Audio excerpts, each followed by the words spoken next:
AgriGold case ఆసక్తికరంగా మారింది. High court తీర్పు ఎలా ఉండబోతోందో అని బాధితుల్లో టెన్షన్ నెలకొంది.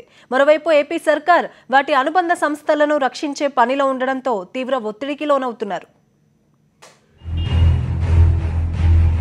హైకోర్టులో అగ్రిగోల్డ్ కేసు విచారణ ఆఖరి అంకానికి చేరుకుంది. 14 చోట్ల ఆస్తులున్నట్లు ఆ సంస్థ ప్రతినిధులు గతంలో కోర్టుకు వివరించారు. వాటి విలువ సుమారు 7,000 కోట్ల రూపాయలు ఉంటాయని వెల్లడించారు. తెలంగాణ, ఆంధ్రప్రదేశ్ లో ఈ ఆస్తులున్నట్లు అఫిడవిట్ లో తెలిపారు.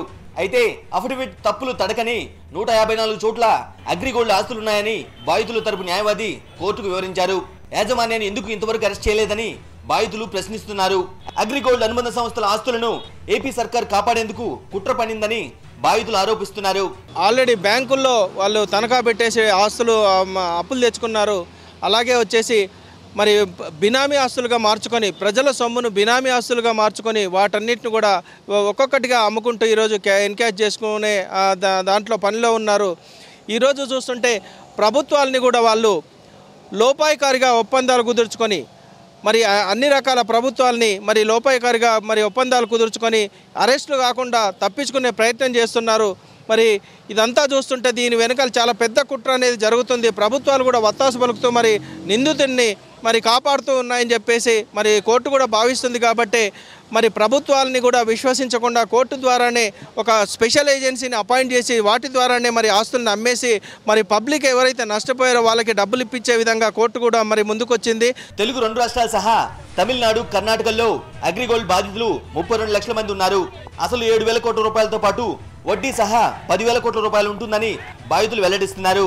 కోర్టుకు సమర్పించిన ఆస్తుల వివరాల విలువ 10 రెట్లు ఎక్కువ చూపించారని బాధితులు ఆరోపిస్తున్నారు. కోర్టు ముందుకు వచ్చి అప్పచెప్పి కానీ డైరెక్ట్గా కోర్టుకి హ్యాండ్ ఓవర్ చేసి అయ్యా మేము ఇస్తున్నాం, మా కస్టమర్లు ఎవరు భయపడాల్సిన పని లేదు, మా ఏజెంట్లు ఎవరు సావాల్సిన అవసరం లేదు, మా ఏజెంట్లను ఎవరు మన కస్టమర్లు కొట్టాల్సిన అవసరం లేదు, తిట్టాల్సిన అవసరం లేదు, దయచేసి మేము కస్టమర్లకు డబ్బులు ఇస్తాం, టైం బాండ్ కూడా కనపరచాలని మరి కోరుతున్నాం.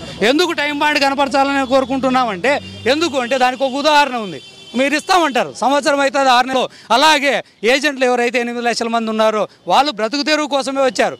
దాన్ని బ్రతుకు తీయకోకుండా కాపాడాలని మన అగ్రిగోల్డ్ సంస్థను మరీ వేడుకుంటున్నారు. ఇప్పటికే 38 మంది ఏజెంట్లు ఆత్మహత్యలు చేసుకున్నారు. ఒక్కనన్నా పోయి మీరు వాళ్ళ కుటుంబాల గురించి ఒక్కనన్నా ఆలోచించారా?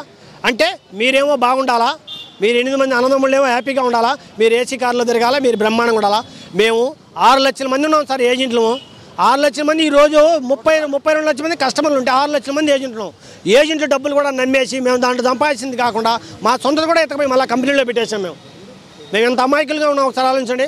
కానీ ఇప్పుడు కూడా కస్టమర్లు ఏమంటారంటే ఈరోజు మీరు ఎంతన్నా పెట్టుకోండి, ఏమైనా చేయండి, మా డబ్బులు మాకు ఇప్పండి, వాళ్ళు ఇకపోతే మా సంబంధంలో మీరు ఇవ్వండి అంటారు. మేము యాడ్ తెచ్చియాలా? ఈ కేసు దర్యాప్తులో నిర్లక్ష్యం వహిస్తే కేసును సిబిఐకి అప్పగిస్తామని హైకోర్టు హెచ్చరించింది కూడా. అగ్రిగోల్డ్ సంస్థతో పాటు దాని అనుబంధ సంస్థ వివరాలు, వాటి డైరెక్టర్ల వివరాలు కోర్టుకు సమర్పించాలని ఆదేశించింది. ఈ కేసులో తీర్పును వచ్చే సోమవారం హైకోర్టు వెల్లడిస్తుందని బాధితుల తరపు న్యాయవాది చెబుతున్నారు. ప్రాపర్టీస్ సంబంధించిన విషయాల్లో కూడా చాలా గందరగోళమైన ఇన్ఫర్మేషన్ వస్తుంది. అగ్రిగోల్డ్ ఇచ్చిన ప్రాపర్టీస్ చూస్తే వాళ్ళు సూచిస్తున్న ప్రాపర్టీస్ అమ్మితే ఎట్టి పరిస్థితుల్లో 6,700 కోట్లు రావు అనేది స్పష్టంగా అర్థమవుతుంది.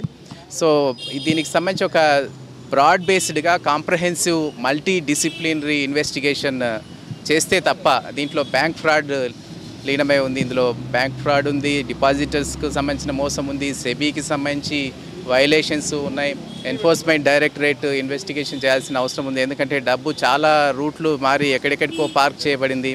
వాటన్నింటినీ వెలికి తీయాలంటే చాలా మల్టీ డిసిప్లినరీ ఇన్వెస్టిగేషన్ చేయాల్సిన అవసరం ఉంది అన్నది మా అభిప్రాయం. అందుకే సిబిఐ ఇన్వెస్టిగేషన్ ఈరోజు బహుశా ఇస్తుందేమో, ఆర్డర్స్ ఇస్తారు కాబట్టి అది వస్తుందేమో ఒక ఆశ అందరిలో డిపాజిటర్స్ ఏజెంట్స్లో ఉండింది.